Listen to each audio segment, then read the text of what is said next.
From his first job flipping burgers at McDonald's and delivering the Washington Post, Craig Willett counts only 1.5 years of his adult life working for someone else. Welcome to the Biz Sherpa podcast with your host, Craig Willett, founder of several multi-million-dollar businesses and trusted advisor to other business owners.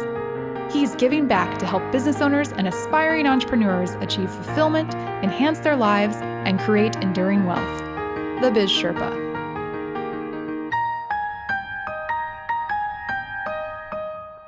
This is Craig Willett, the Biz Sherpa. Thanks for joining me today in the Sherpa's Den.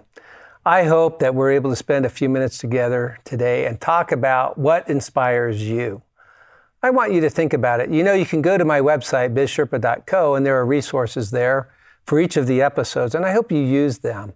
There are opportunities for you to sit down and reflect and think about what you learn and then be able to come up with ideas that will help you be more successful or gather the courage to jump in and start your own business. You know, what is inspiration? Before we talk about what inspires you, let's define it. Collins Dictionary says that inspiration is a feeling of enthusiasm you get from someone or something which gives you new and creative ideas. So think about that. Sometimes we feel stuck, right? And we just need to find something to motivate us or to give us that passion or creative ideas. And the key word in there, I think, is that a feeling of enthusiasm. If you look at the root of enthusiasm, it means God with you, with us, right? So it's something of the divine. And so really it's identifying deep within ourselves what our divine nature inspires us to do. Now, this may come from what other people, it says, that you get from someone or something. You know, for some people it might be religion, for some people it might be business. But whatever it is that inspires you and creates that enthusiasm, come in tune with it. For me, when I was younger, the someone was my dad. He was a great teacher. He was a great businessman. I wanted to be like him. You know, as I look at his children, 3 of his 4 sons own businesses today. So I think he inspired and did a great job of inspiring us to be business owners. Now we're all in different businesses, but what matters most is that we followed that inspiration that we got and that enthusiasm that he gave us to be able to have the confidence. In fact, when we were in college, he encouraged us, and we had a house painting business that helped us pay our way through school because my dad didn't see anything wrong with not applying for a job for the summer, but go ahead and start your own business and pass out flyers and give painting estimates to people in my neighborhood and surrounding neighborhoods to be able to pay our way through school. So when you make a list of of the people or the things that give you enthusiasm, that you get excited about, and just make that list. Don't try to quantify why, just make that list. The second thing is to quantify why do you think they motivate you. And the key isn't just why, and let's go back to the definition, right? The definition is it gives you new and creative ideas. So what about an individual or what about something that gives you new and creative ideas, right? Isn't that where the root of business is formed, where you have a different way or a different method, or you have a different product that no one's ever thought of before that changes life and makes life better for other people? When you have those as the root of the reason you start your business, you're well on the path to success because you're able then to identify in a way with people that they will come to you. People will come because you make their life easier. They don't want just another widget. They want something that makes their life better. And the better you're able to do that, the more you're able to simplify life for someone else, the greater your success. So let's look at it. The 2 steps again. Make a list of the things and the people who inspire you, right? Who give you enthusiasm. All right? And be careful on the second step. The second step is not what do they do that inspires you. It's what about them that inspires you with new and creative ideas. Remember, It's not about copying what someone else did. I have to admit, I got into the real estate development business because I had a friend and I had two clients that had a need. And my two clients had the money, my friend had the need for the investors. I put them together. They invited me to be a part of it, and it ended up being a great business for me because I got invited to be part of that. But why it became a great business for me was the second step in that business, and that is I was inspired by my dad to get into real estate, but the opportunity came. But how I got new and creative ideas is when I sat down at the end of my first real estate development project in the commercial office spaces. And I sat down and I thought, who are our most likely buyers? Who bought from us in this first project? And what size space do they really need? Rather than just put together some buildings that I think might be the right size. And I learned that dentists need 2,000 square feet to be successful, or 1,800 square feet. Orthodontists need 2,000 to 2,500 square feet. Unless there were two of them, then they need 4,000 or 5,000. And I learned about pediatricians, and I learned about real estate offices, and I learned about insurance agents. And I understood then from my core group what sizes they needed. But not only that, so they weren't buying extra space that they didn't need. Not only that, I understood something. I understood something from my CPA days that made my projects more successful, and that is they didn't want to be second-class citizens. A lot of my competition through the years who tried to mimic me did it in a way to save money. And so they would build big buildings in a square and just do entrances around the sides. Well, that's hard.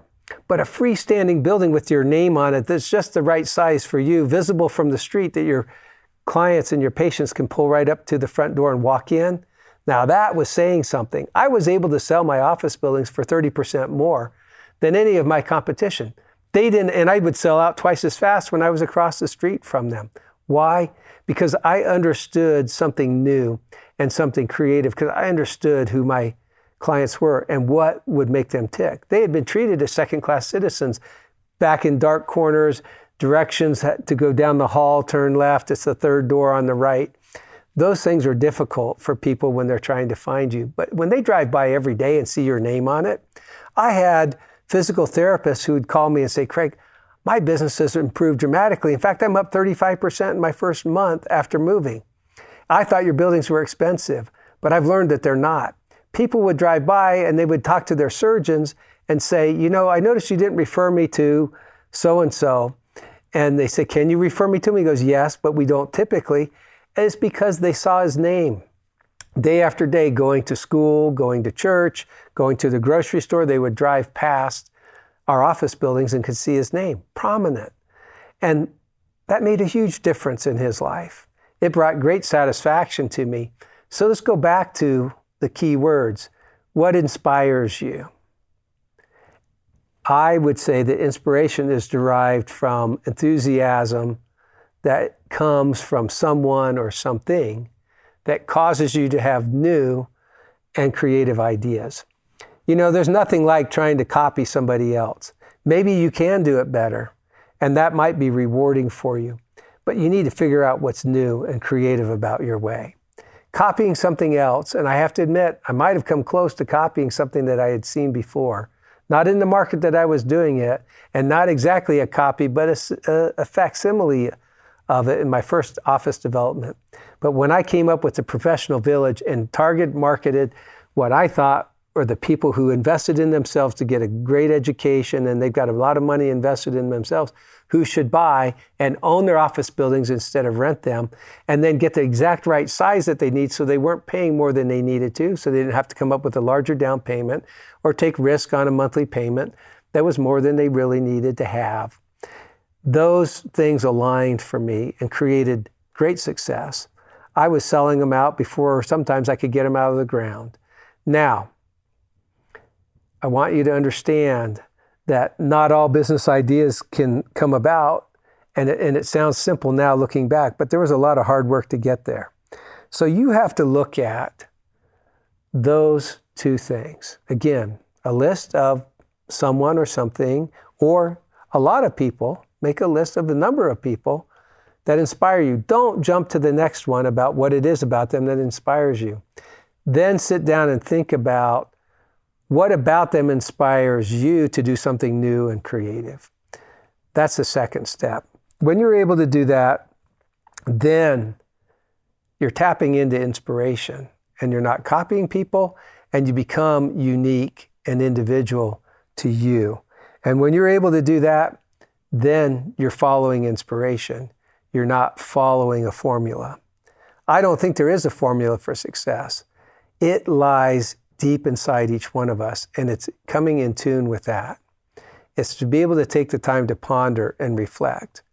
And I would take the time to ponder and reflect. And, for me to come up with the professional village concept, it came through several months of meetings once a week, away from the office, having lunch with the key people in my business to try to understand the answers to the questions that led to the professional village. We didn't know what it was going to be called, and we didn't know what it would look like, but we had some rough ideas and we had some information, and we were able to mine that. I'm grateful for the inspiring people and the inspiring things in my life. Some of the inspiring things are some of the great real estate developments that I've seen through the years, and some of the inspiring people are in my own family, including my father and my uncle. And when you're able to derive that, my uncle was in the automotive accessory business. I had nothing to do with that, but he was still an inspiration to me. Do you see? Can you get what I'm talking about? My father was in real estate sales. I used some of those skills when we sold our office buildings, but doing real estate development takes a whole different set of skills in and of itself. And so you don't want to copy, you just want to look at who inspires you or what inspires you and then figure out from there. If you do that, I promise you that you'll come up with some passions that will help drive your steps to success. It's the reason I do the Biz Sherpa podcast. I want to inspire the next generation of entrepreneurs to have the courage to step on the path to business ownership. And I want to provide the tools and resources at bizsherpa.co that inspire and help you be more likely to be successful and enhance the success that you can experience as a business owner. I'm grateful you joined me today. I hope you go to our LinkedIn page, our Facebook page, and leave a brief message there. Who inspires you and what inspires you? And then if you don't mind, share with us what new or creative idea you got from those people or those things that inspire you. This is Craig Willett, the Biz Sherpa. Thanks for joining us today. Be sure to go to our website to access the resources related to this episode at www.bizsherpa.co. If you enjoyed this show, tell your friends about us and be sure to rate our podcast. Craig would like to hear from you, so share your thoughts in the Facebook community at bizsherpa.co. Follow us on Twitter at bizsherpa_co and on Instagram at bizsherpa.co.